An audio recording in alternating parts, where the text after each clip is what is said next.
ಕೋಡಿ ಶ್ರೀ ಭಯಾನಕ ಭವಿಷ್ಯ. ಜಗತ್ತಿಗೆ ಬಹಳ ಅಪಾಯ ಇದೆ 2004 ಪ್ರಧಾನಿಗಳಿಗೆ ಮಹಾ ಆಪತ್ತು. ಒಂದೆರಡು ಪ್ರಧಾನಿಗಳಿಗೂ ಸಾವಾದ ಲಕ್ಷಣ ಇದೆ ಜಗತ್ತು. ದೊಡ್ಡ ಸಂತರ ಕಗ್ಗೊಲೆ ಗ್ಯಾರಂಟಿನ. ಜಗತ್ತಿನ ಅತಿ ದೊಡ್ಡ ಸಂತರೊಬ್ಬರು ಕೊಲೆಗೀಡಾದ ಲಕ್ಷಣ ಇದೆ. ಭವಿಷ್ಯ ಅತಿ ಭಯಾನಕ ಭವಿಷ್ಯವನ್ನ ಕೋಡಿಮಠದ ಡಾಕ್ಟರ್ ಶಿವಾನಂದ ಶಿವಯೋಗಿ ರಾಜೇಂದ್ರ ಶ್ರೀಗಳು ನುಡಿದಿದ್ದಾರೆ. ಇವರ ಭವಿಷ್ಯದ ಪ್ರಕಾರ ಪ್ರಧಾನಿಗಳಿಗೆ ಮಹಾ ಆಪತ್ತು ಕಾದಿದೆಯಂತೆ, ಜೀವಕ್ಕೆ ಕುತ್ತು ಬರಲಿದೆ ಅಂತೇಳಿ ಭವಿಷ್ಯ ನುಡಿದಿದ್ದಾರೆ. ಅದೇ ರೀತಿ ದೇಶದ ಅತಿ ದೊಡ್ಡ ಸಂತರ ಕಗ್ಗೊಲೆಯಾಗುತ್ತೆ ಅಂತಾನು ಹೇಳಿದ್ದಾರೆ. ಹಾಗಾದ್ರೆ ಏನಿದು ಕೋಡಿ ಶ್ರೀಗಳ ಮಹಾ ಭಯಾನಕ ಭವಿಷ್ಯ ಅಂದ್ರ ಅದನ್ನ ಡೀಟೇಲ್ ಆಗಿ ತೋರಿಸ್ತೀವಿ. ಆದ್ರೆ ಅದಕ್ಕಿಂತ ಮೊದಲು ಹಲೋ ಕನ್ನಡ ಯೂಟ್ಯೂಬ್ ಚಾನಲ್ ಅನ್ನ ಸಬ್ಸ್ಕ್ರೈಬ್ ಮಾಡ್ಕೊಳ್ಳಿ. ಹಾಗೇನೆ ಪಕ್ಕದಲ್ಲಿರೋ ಬೆಲ್ ಬಟನ್ ಅನ್ನು ಪ್ರೆಸ್ ಮಾಡಿ. ಕೋಡಿಮಠದ ಡಾಕ್ಟರ್ ಶಿವಾನಂದ ಶಿವಯೋಗಿ ರಾಜೇಂದ್ರ ಶ್ರೀಗಳು ನುಡಿದಿರೋ ಭವಿಷ್ಯ ಅತಿ ಭಯಾನಕವಾಗಿದೆ. ಯಾಕಂದ್ರೆ 2024ನೇ ವರ್ಷ ಅತಿ ಭಯಾನಕ ಅನುಭವನ ನೀಡಲಿದೆಯಂತೆ. ಈ ವರ್ಷದಲ್ಲಿ ಜಗತ್ತಿನಾದ್ಯಂತ ಒಂದೆರಡು ಪ್ರಧಾನಿಗಳು ಸಾವಿಗೀಡಲಾಗಿದ್ದಾರೆ ಅಂತೇಳಿ ಕೋಡಿಮಠದ ಡಾಕ್ಟರ್ ಶಿವಾನಂದ ಶಿವಯೋಗಿ ರಾಜೇಂದ್ರ ಶ್ರೀಗಳು ಭವಿಷ್ಯ ನುಡಿದಿದ್ದಾರೆ.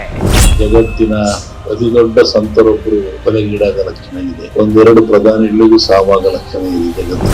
ಹೌದು ವೀಕ್ಷಕರೇ, ಗದಗದಲ್ಲಿ ಇವತ್ತು ಮಾತನಾಡಿರೋ ಸ್ವಾಮೀಜಿಗಳು ಕಳೆದ ವರ್ಷಗಳಿಂದ ಈ ಬಾರಿ ಇನ್ನಷ್ಟು ಸಂಕಷ್ಟ ಎದುರಾಗಲಿದೆ. ದೊಡ್ಡ ಅವಘಡಗಳು ಸಂಭವಿಸುತ್ತವೆ. ಅಕಾಲಿಕ ಮಳೆ, ಬಾಂಬ್ ಸಿಡಿಯುವ ಸಂಭವವಿದೆ. 2024 ಜಗತ್ತಿಗೆ ಕಂಟಕವಾಗಲಿದೆ ಎಂದಿದ್ದಾರೆ. ಅಕಾಲಿಕ ಮಳೆಯಾಗಿ ಲಕ್ಷಾಂತರ ಜನರು ತೊಂದರೆಗೊಳಗಾಗುತ್ತಾರೆ. ಬಾಂಬ್ ಸಿಡಿದು ನೂರಾರು ಜನರು ಸಾವಿಗೀಡಾಗುವ ಸಾಧ್ಯತೆ ಇದೆ. ಅಲ್ಲದೆ ಇದರೊಂದಿಗೆ ಪ್ರಕೃತಿ ಮುನಿದು ಭೂಕಂಪ, ಜಲಕಂಟಕ ಎದುರಾಗುತ್ತೆ. ಒಟ್ಟಾರೆ ಈ ವರ್ಷದ ಮುಂಬರುವ ದಿನಗಳು ಭಯಾನಕವಾಗಿರಲಿವೆ ಅಂತೇಳಿ ಎಚ್ಚರಿಸಿದ್ದಾರೆ. ಅಸ್ಥಿರತೆ ಇದೆ, ಯುದ್ಧ ಭೀತಿ ಇದೆ. ಆ ಬಾಂಬ್ ಬಂದ್ರೆ ಅದು ಸತಿ ಬೀಳೋ ಲಕ್ಷಣ ಇದೆ. ಅಣು ಬಾಂಬ್ ಅಂತ ಕರಿತಾರೆ ಇಟ್ಟದ್ರಲ್ಲ, ಅದು ಎಕ್ಸ್ಪೋಸ್ ಆಗುವಂತ ಅವಕಾಶ ಇದೆ. ಅದರಿಂದ ಜಗತ್ತಿಗೆ ವಿನಾಶ, ತೊಂದರೆ ತಾಪಗಳಾಗ್ತದೆ. ರೋಗ ರುಜಿನಗಳು, ಅಂದ್ರೆ ಭೂಮಿ ಭೂಕಂಪಗಳು, ಸುನಾಮಿಗಳು. ಹೀಗಾಗಿ ಜಗತ್ತಿಗೆ ಬಹಳ ಅಪಾಯ ಇದೆ 2024ನೇ ವರ್ಷ ಮತೀಯ ಸಮಸ್ಯೆಗಳಿಂದ ಜನರು ದುಃಖ ಅನುಭವಿಸುತ್ತಾರೆ. ಜಗತ್ತಿನ ದೊಡ್ಡ ಸಂತರು ಕೊಲೆಯಾಗುತ್ತಾರೆ. ಜೊತೆಗೆ ಒಂದೆರಡು ಪ್ರಧಾನಿಗಳ ಸಾವಾಗುವ ಲಕ್ಷಣವಿದೆ. ದೇಶದಲ್ಲಿ ಅಸ್ಥಿರತೆ, ಯುದ್ಧ ಭೀತಿ, ಅಣುಬಾಂಬ್ ಸ್ಫೋಟಗೊಳ್ಳುವ ಸಾಧ್ಯತೆಗಳಿವೆ. ಇದರೊಂದಿಗೆ ಜಗತ್ತಿಗೆ ಮತ್ತೊಮ್ಮೆ ರೋಗ ಹರಡುವ ಸಾಧ್ಯತೆ ಜೊತೆಗೆ ದೊಡ್ಡ ಸುನಾಮಿಯೊಂದು ಎದ್ದು ಜಗತ್ತಿಗೆ ಅಪಾಯವಾಗಲಿದೆ. ದೈವ ನಂಬೋದೊಂದೇ ಪರಿಹಾರ. ದೈವದ ಮೊರೆ ಹೋಗಬೇಕು ಅಂತೇಳಿ ಕೋಡಿ ಶ್ರೀಗಳು ಸಲಹೆ ನೀಡಿದ್ದಾರೆ. ಹಿಂದೂಗಳು ಒಂದಾದ್ರೆ ಒಳ್ಳೆಯದು ಅನ್ನಿಸುತ್ತೆ. ರಾಮ ಮಂದಿರ ಉದ್ಘಾಟನೆ ಒಳ್ಳೆಯ ಸೂಚನೆ.